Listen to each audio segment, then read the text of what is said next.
கிறிஸ்தவ வாழ்வும் தேவனோடு சஞ்சரிப்பதும் என்கிற தலைப்பின் கீழ் ஆண்டவருடைய வார்த்தையை நாம் கொஞ்ச நேரம் கேட்டு பிரார்த்தனை செய்து முடிக்கப் போகிறோம். இந்த 3 நாட்களும் இதே செய்தியை நாம் தியானிக்க போகிறோம்.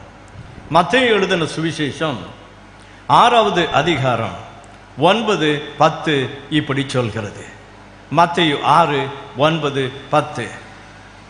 நீங்கள் ஜெபம் பண்ண வேண்டிய விதமாவது, பரமண்டலங்களில் இருக்கிற எங்கள் பிதாவே, உம்முடைய நாமம் பரிசுத்தப்படுவதாக, உம்முடைய ராஜ்யம் வருவதாக, உம்முடைய சித்தம் பரமண்டலத்திலே செய்யப்படுகிறது போல பூமியிலேயும் செய்யப்படுவதாக. இயேசு கிறிஸ்துதாமே இந்த ஜெபத்தை கற்றுக் கொடுத்தார். நீங்கள் லூக்கா 11:1 படித்து பாருங்கள். இயேசு கிறிஸ்து ஜெபம் பண்ணி முடித்து இருக்கும் பொழுது அவருடைய சீஷர்கள் அவளை சுற்றி இருந்தார்கள். அதில் ஒரு சீஷன் இயேசுவை பார்த்து இப்படி ஒரு கேள்வி கேட்டான். இயேசுவே, யோவான் எல்லாருக்கும் ஜெபம் பண்ண கற்றுக் கொடுத்தார், நீங்களும் எங்களுக்கு எப்படி ஜெபம் செய்வது என்று கற்றுத்தரக்கூடாதா என்று கேட்ட பொழுதுதான் அருமை இரட்சகர் இயேசு கிறிஸ்து இந்த ஜெபத்தை கற்றுக் கொடுத்தார். நாம் ஒவ்வொரு நாளும் இந்த ஜெபத்தை தவறாமல் செய்கிறது கூட உண்டு. இதே வார்த்தை அவர் ஜெபத்தில் கற்றுக் கொடுக்கும் பொழுது லூக்கா 11:2 என்ன சொல்கிறார் பாருங்கள். நீங்கள் ஜெபம் பண்ணும் பொழுது எங்கள் பிதாவே என்று கூப்பிடுங்கள், எங்கள் பிதாவே என்று கூப்பிடுங்கள் என்று நமக்கு கற்றுத் தருகிறார். என் அன்புக்குரியவர்களே, நமக்கு பிதா நம்முடைய தகப்பன் அவர். மத்தேயு 16:24 படித்து பாருங்கள். மார்க் 8:34 படித்து பாருங்கள். லூக்கா 9:23 படித்து பாருங்கள். இயேசு தம்முடைய சீஷர்களை பார்த்து சொன்னார், எப்பா, நீங்கள் என்னை பின்பற்றி வர விரும்பினால் தன்னைத்தான் வெறுத்து தன் சிலுவையை சுமந்து கொண்டு என்னை பின்பற்றி வர வேண்டும் என்று சொன்னார். அவர் நமக்கு ஜெபத்தை கற்றுக் கொடுத்தார். உம்முடைய ராஜ்யம் வருவதாக என்று நீங்கள் சொல்லுங்கள், பரலோக ராஜ்யமே இறங்கி வரட்டும் என்று சொல்ல வேண்டும் என்று அனுதின ஜெபத்தில் செய்ய வேண்டும் என்று கற்றுக் கொடுத்தார். அதே வேளையில் அவர் சொல்லுகிறார், நானும் நீங்களும் சஞ்சரிக்க வேண்டும். ஒரு கிறிஸ்தவ வாழ்க்கை என்பது தேவனோடு சஞ்சரிப்பது, அவரோடு பழகுவது, அவரோடு பேசுவது, அவரோடு சிரித்து மகிழ்வது, பாடி மகிழ்வது, அவருடைய வார்த்தைகளை கேட்பது. இது ஒரு கிறிஸ்தவ வாழ்க்கைக்கு வேண்டும் என்று ஆண்டவர் விரும்புகிறார். எனவே தான் அவர் சொல்லுகிறார், என்னோடு நீங்கள் சஞ்சரிப்பதும் என்னோடு நீங்கள் இணைந்து வாழ்வதும் அது தேவனுடைய சித்தம். உம்முடைய சித்தம் பரலோகத்தில் செய்யப்படுவது போலவே பூமியிலும் செய்யப்படுவதாக என்று நான் உங்களுக்கு கற்றுத்தரவில்லையா? அதை குறித்து நீங்கள் கலங்க வேண்டாம். ஐயோ, அது ரொம்ப பாரமாக இருக்குமோ என்று நீங்கள் எண்ண வேண்டாம் என்றுதான் ஆண்டவர் என்ன சொன்னார் பாருங்கள். என்னை நீங்கள் பின்பற்றி வர விரும்பினால், கிறிஸ்துவாகிய இயேசுவை பின்பற்றி வர விரும்பினால், நீங்கள் தன்னைத்தான் வெறுத்து தன்னுடைய சிலுவையை தூக்கி வர வேண்டும் என்று சொன்னார். இதை சொல்லும் பொழுது சிலருக்கு, ஐயோ, சிலுவையை சுமக்க வேண்டுமா? இயேசுநாதர் தான் எனக்காக சிலுவையை சுமந்து தீர்த்து விட்டாரே, இனி நான் இந்த சிலுவை பாடை சுமக்க வேண்டுமா? எனக்கு இந்த பாடெல்லாம் வேண்டாம் ஐயா, நீங்களும் உங்கள் சிலுவையை கொண்டு போய்விடுங்கள் என்று நினைக்கவில்லை. சிலுவையை கடினமான ஒன்று அல்ல பிரியமானவர்களே, அது லகுவான ஒன்று என்று ஆண்டவர் சொல்லுகிறார். அதை விளக்குகிற 2-3 வசனங்களை பாருங்கள். மத்தேயு 11:28 முதல் 30 வரை நாம் படிக்கும் பொழுது அது ஒரு கடினமான காரியம் அல்ல என்று விளங்கும். வருத்தப்பட்டு பாரம் சுமக்கிறவர்களே, நீங்கள் எல்லாருமே இடத்தில் வாருங்கள், நான் உங்களுக்கு இளைப்பாறுதல் தருவேன். இயேசு கிறிஸ்துவை பின்பற்றுவர்களுக்கு அவர் சொல்லுகிற ஒரு சாதகமான ஒரு வார்த்தையை பாருங்கள். வருத்தத்தோடு இருக்கிறீர்களாப்பா, நீங்கள் பாரம் சுமக்கிறீர்களா? நீங்கள் தயவு செய்து என்னிடத்தில் வாருங்கள். நீங்கள் வேறு எங்கேயும் போக வேண்டிய அவசியம் இல்லை, ஊர் ஊராய் நீங்கள் அலைய வேண்டிய அவசியம் இல்லை. ஐயா, எனக்கு நிம்மதி கிடைக்கும், என் வாழ்க்கையில் எனக்கு எங்கே ஆறுதல் கிடைக்கும், இடத்தில் போனால் எனக்கு நிம்மதி கிடைக்கும், இளைப்பாறுதல் கிடைக்கும். I have no rest at all. எனக்கு ரெஸ்டே இல்லப்பா, இளைப்பாறுதலே இல்லை என்று சொல்லும் பொழுது இயேசு கிறிஸ்து சொல்லுகிறார், அந்த பாரம் சுமக்கிற நீங்கள் என்னிடத்தில் வாருங்கள், நான் உங்களுக்கு இளைப்பாறுதல் தருவேன். அதோடு அவர் நிறுத்தி விடவில்லை. 29 படித்து பாருங்கள். சொல்லுகிறார், நான் சாந்தமும் மனத்தாழ்மையுமாய் இருக்கிறேன். இன்னொரு பக்கம் சொல்லுகிறார், என் நுகத்தை உங்கள் மேல் ஏற்றுக்கொள்ளுங்கள். ஏற்றுக்கொள்ளுங்கள், என் நுகத்தை நீங்கள் ஏற்றுக்கொள்ளுங்கள், என்னிடத்தில் வந்து கற்றுக்கொள்ளுங்கள். அப்பொழுது உங்கள் ஆத்துமாக்களுக்கு இளைப்பாறுதல் கிடைக்கும். என் ஆத்மாவில் நான் இல்லாமலே இருக்கிறேன். என் சரீரத்தில் இளைப்பில்லாமல் இருக்கிறேன். என் வாழ்க்கையில் நான் சோர்ந்து போனேன். என் எதிர்காலத்தை குறித்து நான் கேள்விக்குறியாகவே இருக்கிறேன். சரியான வேலை இல்லை, சரியான தொழில் இல்லை, வருமானம் இல்லை, சரீரமெல்லாம் பாடு, குடும்பத்தில் பிரச்சனை. I have no peace. என் வீட்டில் எனக்கு சமாதானம் இல்லை. எங்கு போய் நான் சமாதானத்தை தேடுவது என்று சொல்லும் பொழுதுதான் இயேசுநாதர் சொல்லுகிறார், பாருங்கள், என் நுகத்தை நீங்கள் ஏற்றுக்கொள்ளுங்கப்பா. நுகம் என்பது என்ன? அது ஒரு பெரிய ஒரு பாரம் என்று தான் நாம் நினைக்கிறோம். ஆனால் 30வது வசனத்தில் அவர் என்ன சொல்லுகிறார்? என் நுகம் மெதுவாக இருக்கும், கவலைப்படாதிருப்போம். ஆண்டவர் இயேசு சொல்லுகிற, என் நுகம் மெதுவாக இருக்கும் அப்பா, என் சுமை லகுவாக இருக்கும். நீங்கள் சிலுவையை தான் சுமக்க வேண்டும் என்று ஆண்டவர் கற்றுத் தருகிறார். ஆனால் அந்த சிலுவையை குறித்து சொல்லுகிறார், உங்கள் பாரமே எனக்கு தெரியும், உங்கள் கவலைகள், நீங்கள் வடிக்கிற கண்ணீர் எனக்கு தெரியும், நீங்கள் இருதயத்தில் நொறுங்கி போய் இருக்கிறது எனக்கு தெரியும், கஷ்டப்படுகிறது எனக்கு தெரியும்.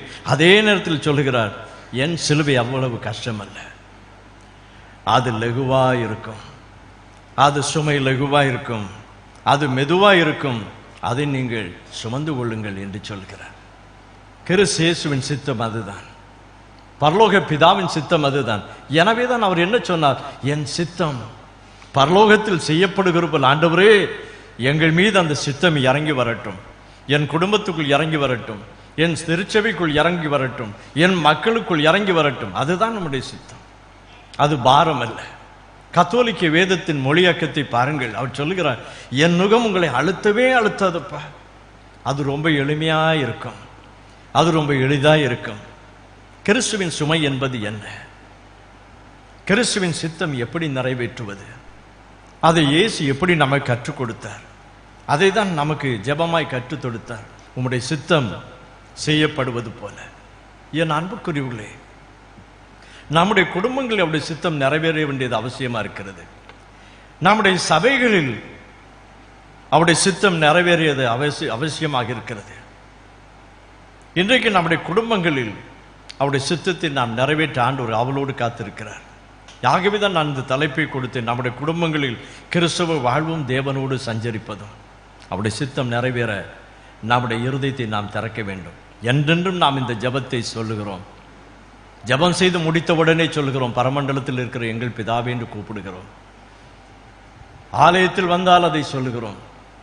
நாம் எண்ணி பார்க்க முடியாத அளவுக்கு அந்த ஜெபத்தை சொல்லி இருப்போம். ஆனால் ஆண்டவர் சொல்லுகிறார், நீ அந்த ஜெபத்தை சொல்வதோடு நிறுத்தி கொள்ளாமல் என் சித்தம் செய்ய பழகிக்கொள் என்று சொல்கிறார். அதுதான் ஒரு கிறிஸ்தவ வாழ்வு, அதுதான் அவரோடு சஞ்சரிக்கிற ஒரு வாழ்வு. ஒரு பழைய பாட்டுண்டு, தேவ சித்தம் நிறைவேற என்னையும் ஒப்படைக்கிறேன், தேவ சத்தம் என் உள்ளம் பலமாக தோனிக்குதே. தெரியுமா? தெரிஞ்ச பாடலாமா கூட? தேவ சித்தம் நிறைவேற என்னையும் கைகளை தட்டுங்க, கை தட்டுங்க. தேவ சத்தம் என் உள்ளம் பலமாக தோனிக்குதே,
பரமண்டலங்களில் செய்யப்படுகிறது போல ஆண்டவரே உம்முடைய சித்தம் எங்கள் வாழ்க்கையில் செய்யப்படட்டும், எங்கள் குடும்பத்தில் செய்யப்படட்டும். அது லகுவாக இருக்கும், அது மெதுவாக இருக்கும், அது அழுத்தம் கொடுக்காது. என் பிள்ளைகளிடத்தில் செய்யட்டும். வேதம் சொல்கிறது, உன் சந்ததி மேல் என் ஆசீர்வாதத்தை நான் கொடுப்பேன், என் ஆவியை நான் ஊற்றுவேன், தயவு செய்து என்னை சுமந்து கொள்ளுங்கள் என்று சொல்லுகிறார். என் அன்புக்குரியவர்களே, இந்த நற்செய்தி நேரங்களில் நாம் ஆண்டவரை சுமந்து நம் வீட்டுக்கு போக வேண்டும். வெறுமையாக நாம் போகக்கூடாது. நம்முடைய வாழ்க்கையில் மாற்றத்தை நாம் காண வேண்டும். ஆண்டவரே உம்முடைய சித்தத்தை என் வாழ்க்கையில் நிறைவேற்றும் என்று கேட்க வேண்டும். பிதாவே என்று கூப்பிட கற்றுத் தந்திருக்கிறார். பரமண்டலங்களில் பரலோகத்தில் இருக்கிற பரமபிதாவே, தேவனே, கர்த்தாவே, அவரை நாம் குடும்பத்தில் ஒரு தலைவராக ஏற்றுக்கொள்ள வேண்டும். பிதாவே, தகப்பனே, என் தந்தையே என்று கத்தோலிக்க வேதத்தின் மொழியாக்கத்தை பாருங்கள். என் தந்தையே என்று கூப்பிடுகிறது. அந்த டிரான்ஸ்லேஷன் அப்படி எழுதி வைத்திருக்க, என் தந்தையே, என் அப்பா, oh my daddy, oh my daddy, என் தந்தை, என் தகப்பனே, என் அப்பா, உங்க சித்தம் என்னுள் நிறைவேறட்டும்ப்பா, எங்க வீட்டில் நிறைவேறட்டும். ரொம்ப கஷ்டப்படுறோம்ப்பா, வீட்டில் மனம் திரும்பாதவர்களாக இருக்கிறாங்கப்பா, எங்க குடும்பத்தில் கீழ்ப்படியாத பிள்ளைகளாக இருக்கிறாங்கப்பா, எங்க குடும்பத்தில் வேதனையோடு நாங்கள் இருக்கிறோம் அப்பா, கடனில் வாழ்கிறோம் அப்பா, நாங்கள் கஷ்டப்படுகிறோம், கண்ணீரில் சாகிறோம். நாங்கள் வாழ்ந்து என்ன பயன்? எங்களுக்கு ஒரு எதிர்காலம் உண்டா? என்ன எங்களுக்கு ஒரு படிப்பு உண்டா? வாழ்க்கையில் ஒரு உயர்வு கிடைக்குமா? மாத்திரை சாப்பிட்டு சாப்பிட்டு மருந்தை எடுத்து எடுத்து எதுவரைக்கும் நான் என் வாழ்க்கையில் ஓட வேண்டும்? உம்முடைய சித்தம்தான் என்னப்பா. அவரை கூப்பிட்டு பார்க்க வேண்டும்.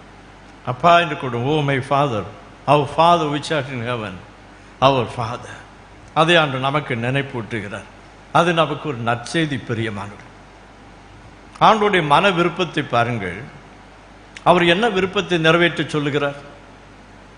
என் சித்தத்தை நீங்கள் நிறைவேற்ற வேண்டும், நீங்கள் அதை பெற்றுக்கொள்ள வேண்டும் என்று சொல்லுகிறார். அவருடைய சித்தம் என்ன? யோவான் 14:2-3 வேதம் சொல்லுகிறது, என் பிதாவின் வீட்டில் அநேக வாசஸ்தலங்கள் உண்டு, நான் ஒரு ஸ்தலத்தை உங்களுக்காக ஆயத்தம் பண்ண போகிறேன். நான் ஆயத்தம் பண்ணின பிறகு நீங்களும் இருக்கும்படி, அதே இடத்தில் என்னோடு கூட இருக்கும்படி நான் வந்து மறுபடியும் உங்களை சேர்த்துக் கொள்வேன். அவருடைய சித்தம் என்ன பாருங்கள்? அவரோடு கூட நாம் இருக்க வேண்டும். இயேசு கிறிஸ்துவோடு கூட நாம் இருக்க வேண்டும். எப்படி நாம் நம்முடைய பிள்ளைகளோடு இருக்க வேண்டும் என்று விரும்புகிறோமோ, ஒரே குடும்பமாய் நாம் வாழ வேண்டும் என்று விரும்புகிறோமோ, கணவன் மனைவியோடு இணைந்து வாழ வேண்டும் என்று விரும்புகிறோமோ, மனைவி கணவனோடு சேர்ந்து வாழ வேண்டும் என்று விரும்புகிறோமோ, அதே விருப்பத்தை தான் ஆண்டு சொல்லுகிறார். என் பிள்ளைகளே, நீங்கள் என்னோடு கூட இருக்க வேண்டும் என்பதற்காக தான் நான் இந்த உலகத்தில் உயிர்த்தெழுந்து நான் மறுபடியும் பரலோகத்துக்கு போயிருக்கிறேன். நான் திரும்பி வருவேன். எதற்காக? என்னோடு கூட உங்களை வைத்துக் கொள்வதற்காக. அது இந்த உலக வாழ்வு முடியும் பொழுது நடக்கும்.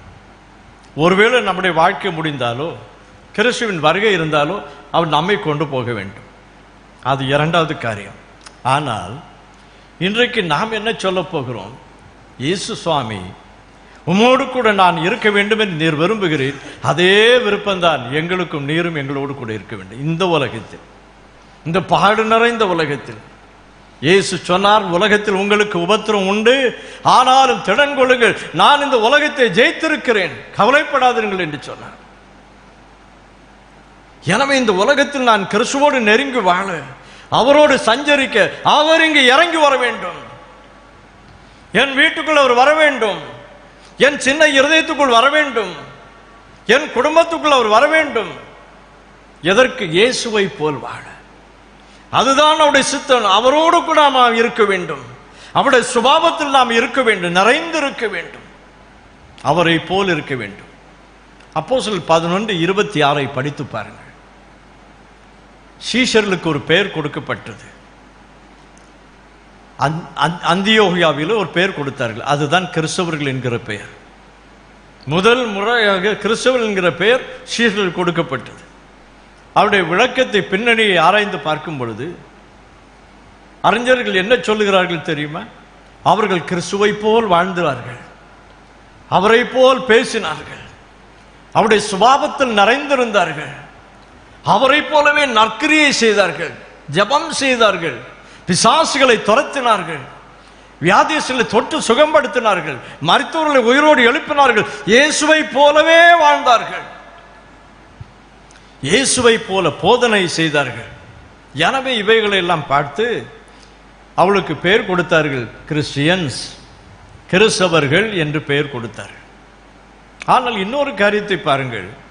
மத்தேயு 26:73, மார்க் 14:70, இந்த இரண்டு வாக்கியமும் என்ன சொல்கிறது?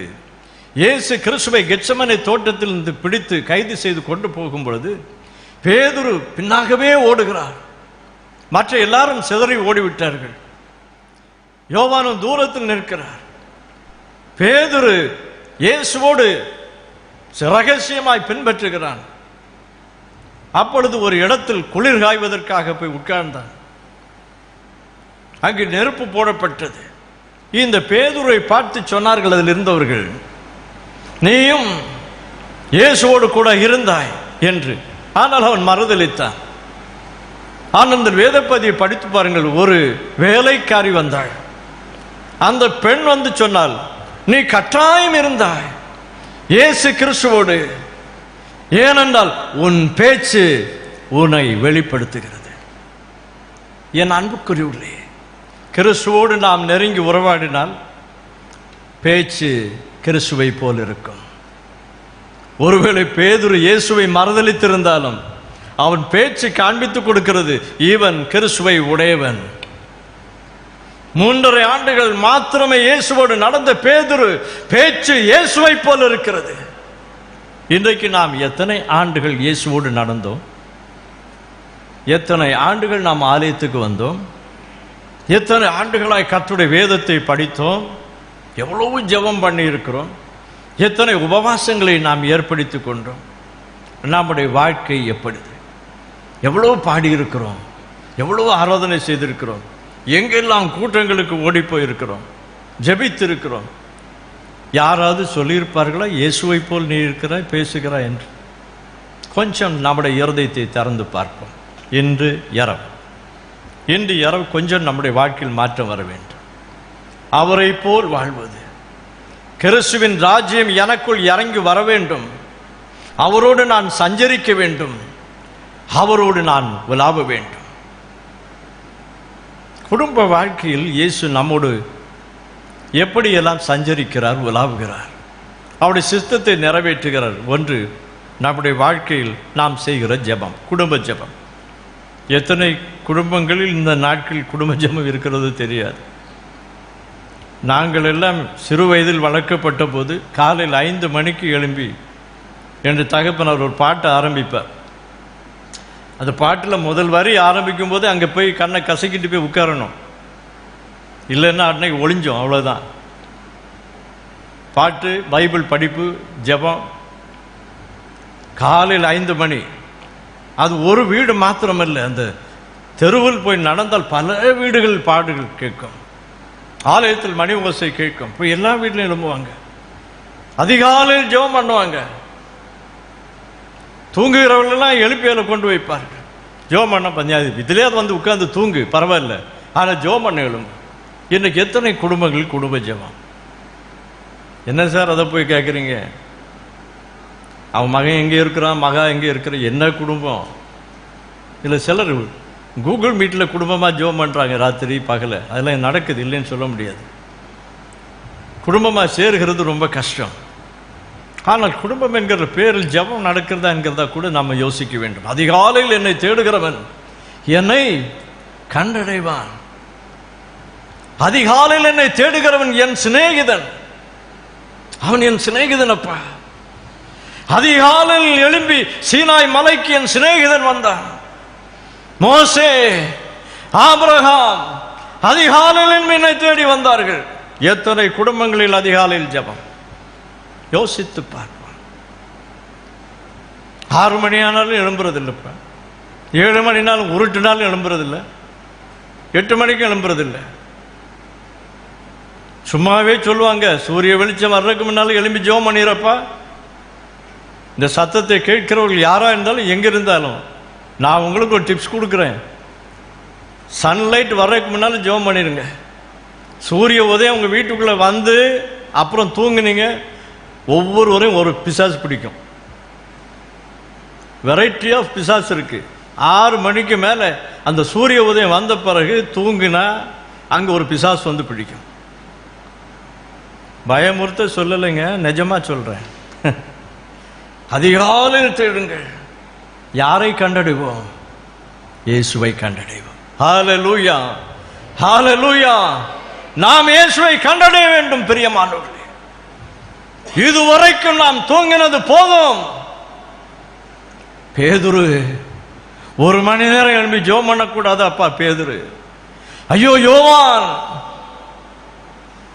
என் நாடி துடிப்பை அறிந்திருந்த யோவான், என் மார்பில் சாய்ந்திருந்தவனே, என் அன்பில் திளைத்தவனே, நீமா தூங்குறப்பா? யாக்கோபு, எழும்பக்கூடாதா? 1 மணி நேரம் எழும்பி ஜெபம் பண்ணக்கூடாதப்பா? ஐயோ, எழும்பி ஜெபம் பண்ணுங்க, விழித்திருந்து ஜெபம் பண்ணுங்கள். சோதனைக்காரன் வருகிறான், நீங்கள் சோதனையில் விழுந்து போகாதபடிக்கு விழித்திருந்து ஜெபம் பண்ணுங்கள். என்னோடு ஒரே ஒரு வாழ்க்கை இந்த உலகத்தில் நான் வாழ்ந்தால் இயேசுவோடு வாழ வேண்டும். அதற்காக தான் ஒரு குடும்பத்தை ஏற்படுத்தினார். ஆதியாகமம் 2:24 படித்து பாருங்கள். ஒரு குடும்பத்தை ஏதேன் தோட்டத்தில் ஆண்டவர் ஆரம்பித்தார். அனுதினமும் ஆண்டவர் அங்கு இறங்கி வருவார். ஆதாமே எப்படி இருக்கிறாய்? ஏவாள் நீ எப்படி இருக்கிறாய்? ஒரு நாள் துக்கம், 2 பேரும் ஒழித்துக் கொண்டார்கள். Because of the sins. ஆண்டவர் சொன்ன வார்த்தையை மறந்து போனார்கள், கீழ்ப்படியாமல் போனார்கள். இன்று கூட அப்படித்தானே? இயேசு உங்கள் வீட்டில் இருக்கிறார்களப்பா? மார்பில் வைத்து சொல்லுங்கள், இயேசு என் வீட்டில் இருக்கிறாரா? என் சின்ன இந்த 3/4 அவுன்ஸ் இருதயத்தில் இயேசு இருக்கிறாரா? பக்கத்தில் தட்டி கேளுங்க, இயேசு உங்க வீட்டில் இருக்கிறாராம்மா? வீட்டில் இருக்குள்ள பார்த்து கேளுங்க, இயேசு எங்க வீட்டில் இருக்கிறாரா? எங்கள் சபைக்குள்ள இருக்கிறாரா? செக்அப். இருதயத்தை சோதித்து பார்ப்போம். அதோடைய முதல் சித்தம், உம்முடைய ராஜ்யம் என் வீட்டுக்குள் வர வேண்டும். உம்முடைய ராஜ்யம் என் வீட்டுக்குள் வரட்டும் அப்பா. ஜெபம் பண்ண பழகுவோம். ஆண்டவரே, உம்முடைய ராஜ்யம் என் வீட்டுக்குள் வரட்டும். சொல்லுங்க வாயை திறந்து, ஆண்டவரே, உம்முடைய ராஜ்யம் என் வீட்டுக்குள் வரட்டும், வரட்டும். அவருடைய ராஜ்யம் அவரே தான் வீட்டுக்குள் வாரும். என் குடும்பத்தை ஆசீர்வதிக்க வாரும். என் பேர பிள்ளைகளை ஆசீர்வதிக்க வாரும். என் பிள்ளைகளை ஆசீர்வதிக்க வாரும். ரொம்ப கஷ்டப்படுகிறப்பா, என்னை தொடுவதற்காக வாரும். உம்முடைய ராஜ்யம் வரட்டும். அதுதான் நம்முடைய சித்தம். என் வீட்டுக்குள் உம்முடைய ராஜ்யம் இறங்கி வரட்டும். அவருடைய ராஜ்யத்தை குறித்து பவுல் என்ன எழுதுகிறார்? ரோமர் 14:17 பவுலடிகளார் இப்படி சொல்லுகிறார். தேவனுடைய ராஜ்யம் என்பது என்ன தெரியுமாப்பா? புசிப்பும் குடிப்பும் அல்ல, அது நீதியும் சமாதானமும் பரிசுத்த ஆவியினால் உண்டான சந்தோஷமா இருக்கிறது. so happiest place, enjoyable place, the exceedingly joy there is. பொங்கி வழிகிற மகிழ்ச்சி அந்த இடங்களில் இருக்கும். அவருடைய சித்தம், ராஜ்யம் என்பது என்ன? பொங்கி வழிகிற ஒரு பழக்கம், அப்படிப்பட்ட ஒரு பிராக்டிஸ். அதைத்தான் பவுல் சொல்லுகிறார். நீடிய சமாதானம். சங்கீதக்காரன் சொல்லுகிறான், உன் அலங்கத்துக்குள் சமாதானம் உண்டாயிருக்கும், சுகவாழ்வும் உன் வீட்டுக்குள் இருக்கும் என்று சொன்னார். நம்முடைய வீட்டில் இருக்கிறதா? ஓயாமல் சண்டை போடுகிறோமா? மற்றவர்களை குறித்து குறை சொல்லி கொண்டிருக்கிறோமா? What is Christianity? கிறிஸ்துவ வாழ்க்கை என்பது என்ன? இந்த அநேகர் மற்றவர்களை குறித்து பேசுவதும் இழிவான செயல்கள் செய்வதும் தரைமட்டமான கிறிஸ்தவ வாழ்க்கை வாழ்கிறார். That is not a Christianity. கிறிஸ்தவ வாழ்க்கை என்பது தேவனோடு சஞ்சரிப்பது, பக்தி விருத்திக்குரிய வினயம் நிறைந்த ஒரு கோட்பாடு நிறைந்த ஒரு சமூகம். அதுதான் கிறிஸ்தவ சமூகம். எப்படியும் வாழலாம், எப்படியும் இருந்து விட்டு போகலாம் என்றால் இல்லை இல்லை. அவருடைய ராஜ்யம் நமக்குள் வந்து சமாதானத்தை தர வேண்டும். அது பரிசுத்த ஆவியினால் நிறைந்த சந்தோஷமாக இருக்கிறது. குடியினால் நிறைந்த சந்தோஷம் அல்ல. எத்தனை பேர் குடியில் அகப்பட்டு கிடக்கிறீர்கள்? எத்தனை பேர் புகை பிடிக்கிறது, கஞ்சா, தவறான பழக்கம், விபச்சாரம், பொய், திருட்டு, மற்றவர்களை ஏமாற்றுகிறது. எத்தனை பேர் நாம் அப்படி கிடக்கிறோம்? கொஞ்சம் இன்றைக்கு யோசித்து பாருங்கள். ஆண்டவர் சொல்லுகிறார், என் ராஜ்யம் அப்பா இந்த உலகத்துக்குரியதில்லை, ஆனால் அதே ராஜ்யத்தின் வீட்டுக்குள் வர வேண்டும் என்று நான் ஆசைப்படுகிறேன் என்று சொல்லுகிறார். அவருடைய ராஜ்யம் இன்பமானது, மகிழ்ச்சி நிறைந்தது, சந்தோஷம் நிறைந்தது, சமாதானம் நிறைந்தது. உங்கள் வீட்டில் இருக்கிறதா அவருடைய ராஜ்யம்? என் அன்பு சகோதரிகளே, நம்முடைய வீட்டில் இருக்கிறதா? என் அன்பு சகோதரர்களே, நம்முடைய வீட்டில் இருக்கிறதா? அவருடைய ராஜ்யம் இருக்குமானால் சமாதானம் நிறைந்திருக்கும். அவருடைய ராஜ்யம் இருக்குமானால் மற்றவர்களை மன்னிப்போம். சண்டை வந்தாலும் மற்றவர்களை மன்னிப்போம். அன்பின் நிமித்தம் மன்னிப்போம்.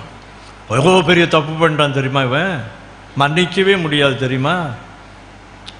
டேய், நீ செத்தா கூட மண்ணு கூட வரமாட்டேன் தெரியுமா? எங்கே மன்னிப்பு சுபாவம்? எப்படி ஐயா மன்னிக்கிறது? இருக்கிறதே ஒரு சென்ட், அதையும் எடுத்துட்டானே. ஹவ் கேன் ஐ, எப்படி என்னால் மன்னிக்க முடியும்? போகுது போட்டான், போனா போகுது, போட்டும். 1 சென்ட் 9 சென்ட் நிலம் போனா என்ன? மன்னிப்போம், மறப்போம். எப்பொழுது? கிறிஸ்துவின் ராஜ்யம் உங்களுக்குள் வரும் பொழுது, கிறிஸ்துவின் ராஜ்யம் நம்முடைய குடும்பத்தில் வரும் பொழுது மற்றவர்களை மன்னிப்போம். நான் சந்திக்காத பிரச்சனை கிடையாது தெரியுமா? 1992 நான் ரட்சிக்கப்பட்டேன். இன்பமாக இருந்தேன் 6 மாதம். எனக்கு 1993 ஜூலை 9 மருமகள் பிரச்சனை, நாத்தனார் பிரச்சனை, அந்த பிரச்சனை, இந்த பிரச்சனை, இன்பமெல்லாம் துன்பமாய் மாறி போயிடுச்சு. வீட்டை காலி பண்ணிவிட்டு இன்னொரு வீட்டுக்கு ஓடிட்டோம் நாங்கள் 2 பேரும். அங்கேயும் இன்பம் அல்ல துன்பமே தொடர்ந்தது. துன்பத்தையே சந்தித்தோம். 33 ஆண்டுகளாக பாடு. ஆனால் பலரை மன்னிக்காமலே ஓடிக்கொண்டிருந்தேன். என் ஊழியத்தில் பலரையும் மன்னிக்காமல் ஓடிக்கொண்டே இருந்தேன். மறக்க முடியாமல் ஓடிக்கொண்டிருந்தேன். சிலரை சொன்னேன், மன்னித்து விட்டேன். ஆனால் மனைவி சொல்லி மன்னிச்சுட்டேன், ஆனால் மறக்கவே மாட்டேன், மறக்கவே முடியாது. இதெல்லாம் சிலரை பார்த்து சொல்லி இருக்கிறேன், பெட்டிக்கு போகிற வரைக்கும் அசையவே அசையாது, இந்த குணம் அசைய மாட்டான். இதெல்லாம் ஊழியம் சரியப்பா, அதுக்கு இதெல்லாம் போட்டு முடிச்சு போடாதுங்க. கேஸு, வழக்கு, பிரச்சனைகள், ஐயோ சந்திக்காத பாடுகள் கிடையாது. ஆனால் அதன் பிறகு மன்னிக்க பழகிக்கொண்டேன். கிறிஸ்துவின் அன்பு எனக்குள் ராஜ்யமாய் வர வர வர வர எல்லாரையும் மன்னிப்போம், மறப்போம், because of the love of Jesus Christ. போன ஆண்டில் ஆண்டோடைய ஒரு பெரிய கிருபையினால் 40 நாள் உபவாசத்தை எடுக்க ஆண்டவர் உதவி செய்தார். 40 நாள் என் வாழ்க்கையில் முதல் தடவை அந்த 40 நாள் இருந்தது என் ஊழியத்தின் பாதையில். அதில் சிலர் சொன்னாங்க, ஓ பிரதர் 40 நாள் உபவாசம் கூட இப்போ மலையே வந்து மறிச்சிருவார, என்னவோ கூட்டங்கள் நடக்க போகுதுன்னு சொல்லி அப்படியெல்லாம் நினச்சாங்க சிலர். ஆனால் என் வாழ்க்கையில் நடந்தது இன்னும் விட முடியாத காரியங்கள். இன்னும் யாரோடு சில பிரச்சனைகள் இருந்தேனோ அதையெல்லாம் உடனுடன் ஃபோன் போட்டு கூப்பிட்டு குடும்பத்துக்குள்ளே மன்னிக்கவே முடியாது, கூப்பிட்டு தயவு செய்து நான் மன்னிச்சிடுங்க. சில காரியங்களை நானே பொறுப்படுத்த, நான் தான்ப்பா காரணம், வேற ஒருவரும் காரணம் இல்லை, நானே தான் காரணம். எனக்கு இந்த இவ்வளோ பிரச்சனைக்கும் நானே அந்த சுமையை சுமந்து கொண்டு அத்தனை பேர் மன்னித்த பிறகு இன்னும் எத்தனை மகிழ்ச்சி தெரியுமா?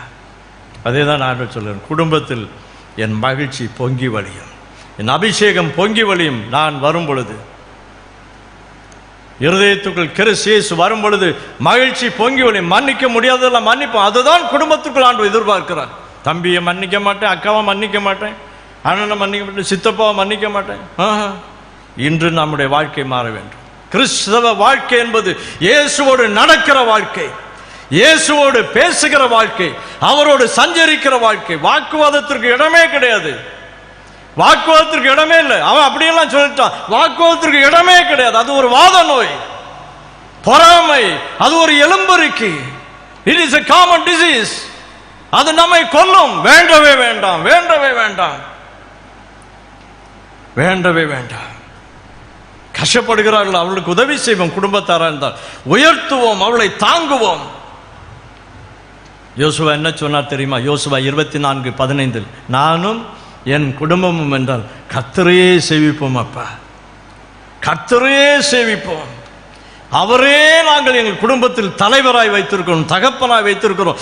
அவர் வர வேண்டும் என் வீட்டுக்குள், என் ராஜ்யமாய் வர வேண்டும், வர வேண்டும். என் அன்புக்குரியவர்களே, இன்று நம்முடைய இருதயத்தை அவருக்கு நேராய் திருப்புவோம். அவர் நம்மை ஆசீர்வதிக்க விரும்புகிறார். நாளைய தினத்தில் ஒரு காரியத்தை தியானிப்போம். நாம் என்ன காரியங்கள் செய்யக்கூடாது. அவரோடு சஞ்சரிக்க வேண்டுமானால், அவரோடு நாம் நடக்க வேண்டுமானால், கிறிஸ்தவ குடும்பமாய் கிறிஸ்தவ வாழ்வு வாழ வேண்டுமானால் நாம் என்ன காரியங்களை செய்யக்கூடாது என்று நாளை தினத்தில் நாம் தியானிக்க போகிறோம். நாம் இப்பொழுது பிரார்த்தனை செய்ய போகிறோம். யாவரும் இருக்கிற இடத்திலிருந்து எழும்புவோம். ஆண்டவரே, என் உள்ளத்தை நான் உமக்கு நேராய் திருப்புகிறேன். 2000 ஆண்டுகளுக்கு முன்பு இயேசு கிறிஸ்து தாமே நமக்காக சிலுவைக்கு போனார். அது பாரம்தான். கலாத்தியரில் எழுதி வைத்திருக்கிறார், மரத்தில் தூக்கப்பட்ட எவனும் சபிக்கப்பட்டவன் என்று எழுதியிருக்கிறபடி நான் உங்களுக்காய் சாபமானேன். ஒருவேளை நாம் நினைக்கலாம் சிலுவை சாபம் என்று. இல்லை இல்லை, இன்றைக்கு ஆண்டு சொல்லி அது லகுவா இருக்கும்ப்பா. அது சிலுவையை பாரமாய் நினைக்காதிருங்கள். அது லகுவாயிருக்கும், அது மெதுவாயிருக்கும். ஏனென்றால் அதன் வழியாக தான் என் சித்தத்தை நீங்கள் நிறைவேற்ற முடியும். அதன் வழியாக தான் என்னுடைய சித்தத்தை நீங்கள் நிறைவேற்ற முடியும். நமக்காக அவர் காயப்பட்டார். கொல்கதா மலையிலே நமக்காக கைகளில் ஆணி, கால்களில் ஆணி, மார்பில் ஈட்டி, தலையெல்லாம் புண்ணாகி போனது. முட்கள், தாங்குணா வேதனை. அதுக்கு முந்தின தினம் இரவு கெத்செமனே தோட்டத்தில் புலம்புகிறார், என் பாத்திரம் நீங்கட்டும் கடவுளே, நீங்கட்டும் அப்பா, பிதாவே நீங்கட்டும், 1000 உடைய சித்தம், உன்னுடைய சித்தத்தை நிறைவேற்றவே நான் இந்த உலகத்தில் வந்தேன். ஒப்பு கொடுக்கவில்லையா? நமக்காக ஆண்டவர் சிலுவை போக தன்னையே அர்ப்பணித்தார். உம்முடைய சித்தம் அப்பா. வேர்வை துளி எல்லாம் இரத்தத்தின் பெருந்துளிகளாய் நிலத்தில் விழுந்தது. உங்கள் ஒவ்வொருவருக்காகவும் நம்முடைய சின்ன இருதயத்தை கொஞ்சம் திறப்போம், செவிகளை திறப்போம், வாயை திறந்து சொல்லுவோம், இயேசுவே, மீண்டும் ஒரு விசை என் உள்ளத்தை நிரப்பும் அப்பா. நீர் என் வீட்டுக்கு வர வேண்டும். கிறிஸ்துவாகிய உம்மோடு நான் வாழ வேண்டும். பழைய சுபாவங்கள் என்னை விட்டு மாறட்டும். குடும்பத்தில் நான் தான் பிரச்சனைக்கு காரணம் அப்பா. என்னை மன்னி. இன்னும் வைராக்கியமா இருக்கிறப்பா, முரட்டாட்டமா இருக்கிறப்பா, தப்பா பேசிட்டேன்ப்பா, என்னை மன்னிங்கப்பா. தவறாகவே நடக்கிறேன், என்னை மன்னி. நமக்காக அவர் சிலுவைக்கு போனதை நினைவில் கொண்டு வருவோம். நமக்காக கெத்செமனே தோட்டத்தில் புலம்பினதை, அழுததை நாம் கண் முன்பு கொண்டு வருவோம்.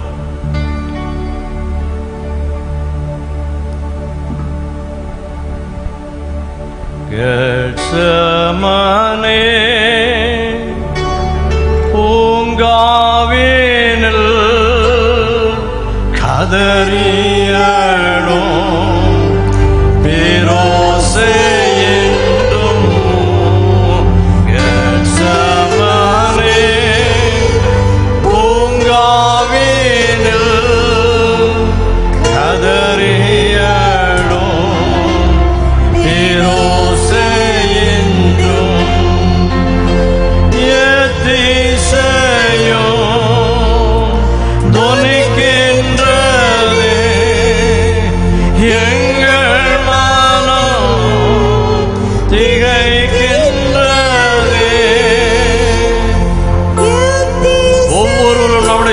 உள்ளத்தை கிறிஸ்து இயேசுவுக்கு நேராய் திருப்புவோம்.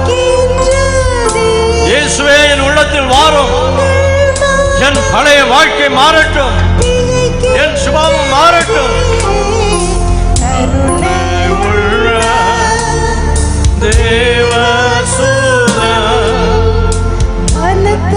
சிலுவை பாரத்தாலே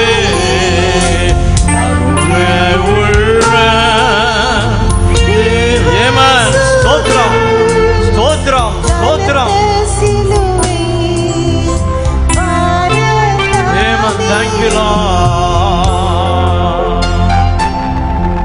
உங்கள் ஒவ்வொருவருக்காக இயேசு கிறிஸ்து தாமே தம்முடைய இரத்தத்தை சிந்தினார். ஒரு சொட்டு ரத்தம் கூட தனக்காக வைக்கவில்லை. மார்பில் ஈட்டியை சொருகும் பொழுது கடைசி சொட்டு ரத்தம், கடைசி சொட்டு ரத்தம், ரத்தமும் ஜலமும் மண்ணில் விழுந்தது. என்னோடு இணைந்து ஜெபத்தில் இருக்கிற என் அன்பு சகோதரிகள், என் வாலிப தம்பிமார்களே, இயேசு உங்கள் அருகில் இருக்கிறார். மகனே, உன் இருதயத்தை தரமாட்டாயா? மகளே, உன் வீட்டை எனக்கு தரமாட்டாயா? உன் உள்ளத்தை எனக்கு தரமாட்டாயா? நான் உன் வீட்டில் வந்து உலாவ வேண்டும். நான் உன் அப்பாவாய் வர வேண்டும். தகப்பனாய் சஞ்சரிக்க வேண்டும். என்னை தேட மாட்டாயா? மறுபடியும் குடும்ப ஜெபத்தை தொடங்க மாட்டாயா? என் வேதத்தை படிக்க மாட்டாயா? பாடி ஆண்டவரை ஆராதிக்க மாட்டாயா? நல்ல ஒரு வாய்ப்பை ஆண்டவன் நமக்கு தந்துகிறார். எதிர்பார்க்கிறோம். அவன் நம் வீட்டுக்கு வர வேண்டும், அதை எதிர்பார்க்கிறார். கூடவே வருவார். லூக்கா 19:1 முதல் 10 வரை படித்து பாருங்கள். சகையோ இயேசுவை தேடி வந்தார். இயேசு நின்று சொன்னார், சகையோ, நான் உன் வீட்டுக்கு வர வேண்டும் அப்பா. சகையோ ஒரு பாவிதான், திருடன், அநியாயமாய் பணம் சம்பாதித்தவன், கொள்ளைக்காரன். ஆனால் இயேசு அவனை பார்த்து சொன்னார், சகையோ, சகையோ, நான் உன் வீட்டுக்கு வர வேண்டும். சகையோ, என்னை உன் வீட்டுக்கு கூட்டிட்டு போப்பா. எனக்கு அதிக ஆசையா இருக்கிறதப்பா உன் வீட்டுக்கு வருவதற்கு. நம்மை பார்த்து சொல்லுகிற என் அன்பு மகளே, நான் உன் வீட்டுக்கு வர வேண்டும். என் அன்பு பிள்ளைகளே, நான் உங்கள் வீட்டுக்கு வர வேண்டும். என்னை கூட்டிட்டு போவீங்களா? போகும் பொழுது என்ன நடக்கும் பாருங்கள். ரட்சிப்பை கொடுக்கிறார். ஆபிரகாமின் குமாரன் என்று குமாரத்தி என்று சொல்லுகிறார். பரிசுத்த ஆவியினால் நிரப்புகிறார். உள்ளம் மகிழுகிறது. என்ன ஒரு பேரானந்தம்! அதை இன்றைக்கு உங்களுக்கு கொடுக்க விரும்புகிறார். அதே பரிசுத்த ஆவியினால் உங்களை நிரப்ப விரும்புகிறார். இப்பொழுது கர்த்தர் நம்மத்தில் உலாவிக் கொண்டே இருக்கிறார். யார் யார் உங்கள் இருதயத்தை திறந்து இயேசுவே என் உள்ளத்தில் வாரும் வாரும் என்று கேட்கிறீர்களோ, தயவு செய்து உங்கள் வலதுகையை உங்கள் நெஞ்சில் வைத்துக் கொள்ளுங்கள். இயேசுவே, இந்த நெஞ்சுக்குள்ள வாங்கப்பா, இந்த மார்பில் வாங்கப்பா, இந்த சின்ன இருதயத்துக்குள் வாங்கப்பா. கள்ளங்கபட பெற்ற நீர் ஆண்டவரே, இந்த கள்ளத்தனம் நிறைந்த கபடு நிறைந்த இந்த பொல்லாத இருதயத்துக்குள் வாரும். வாரும், என்னை கிறிஸ்தவனாய் மாற்றும், என்னை கிறிஸ்தவனாய் மாற்றும். நிறைய தப்பு பண்றப்பா, என்னை மன்னியும், என்னை மன்னியும். நான் உம்மோடு சஞ்சரிக்க வேண்டும். I want to walk with you. உம்முடைய சத்தத்தை கேட்க வேண்டும். என் குடும்பம் கேட்க வேண்டும். என் பிள்ளைகள் கேட்க வேண்டும். என் கணவன் கேட்க வேண்டும். என் மனைவி கேட்க வேண்டும். எனக்குள் இறங்கி வரும், எனக்குள் இறங்கி வரும். என் வீட்டை நிரப்புவீராக, நிரப்புவீராக, ஆவியினால் நிரப்புவீராக.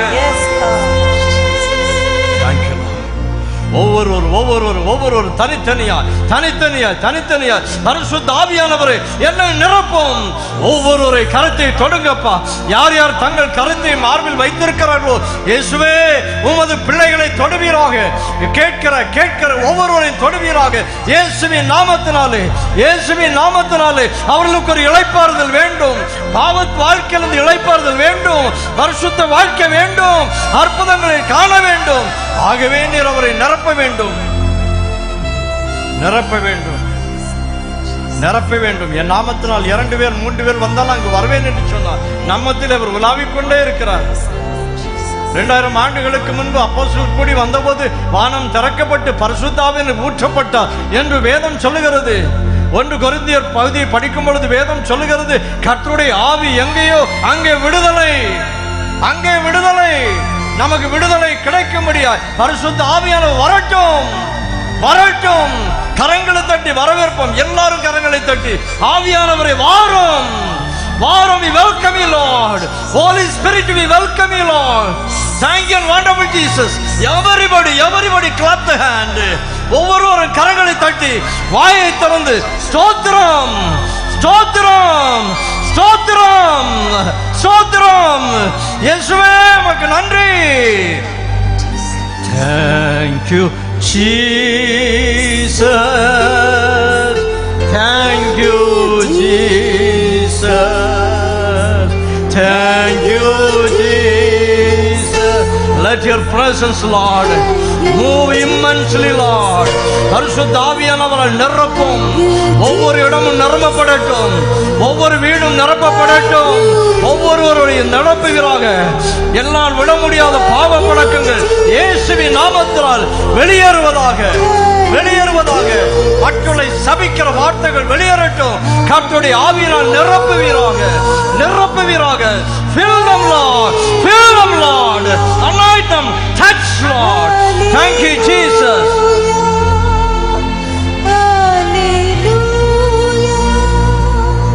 Holy Spirit, Holy Spirit is holy. அவர் பரிசுத்தர், அவர் பரிசுத்தர், அவர் பரிசுத்தர், அவர் பரிசுத்தர், பரிசுத்தர், பரிசுத்தர், பரிசுத்தர். Holy Spirit, holy, holy, holy, holy, holy, holy, holy, holy. Touch, fill the church, fill the church. Holy Spirit, Holy Spirit, Jesus. Holy Spirit.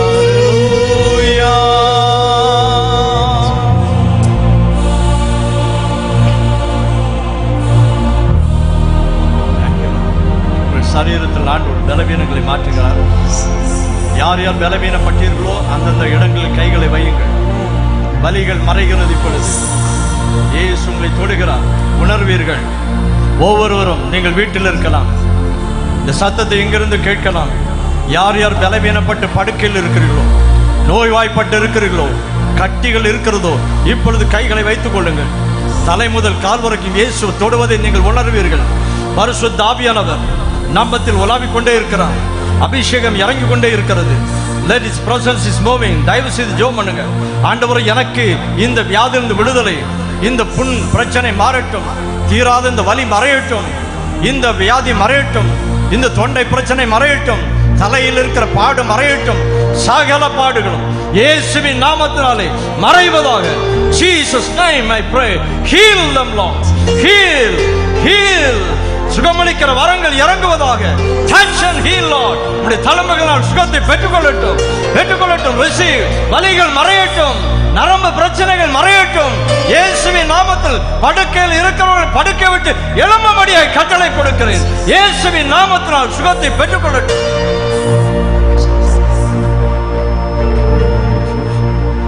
Thank you, Lord.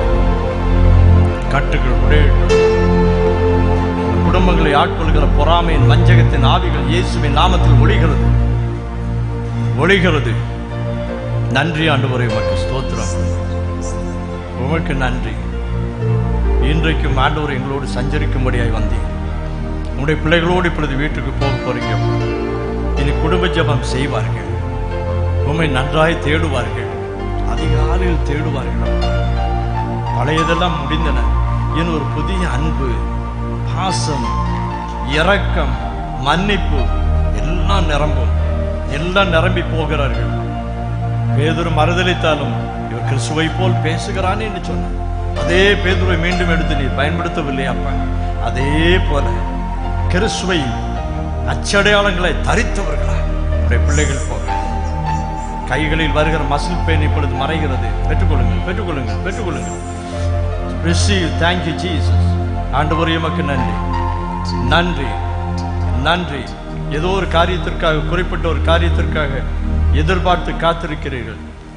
விரைவில் சில வாரங்களுக்குள் அந்த பாக்கியத்தை நீங்கள் காண்பீர்கள்.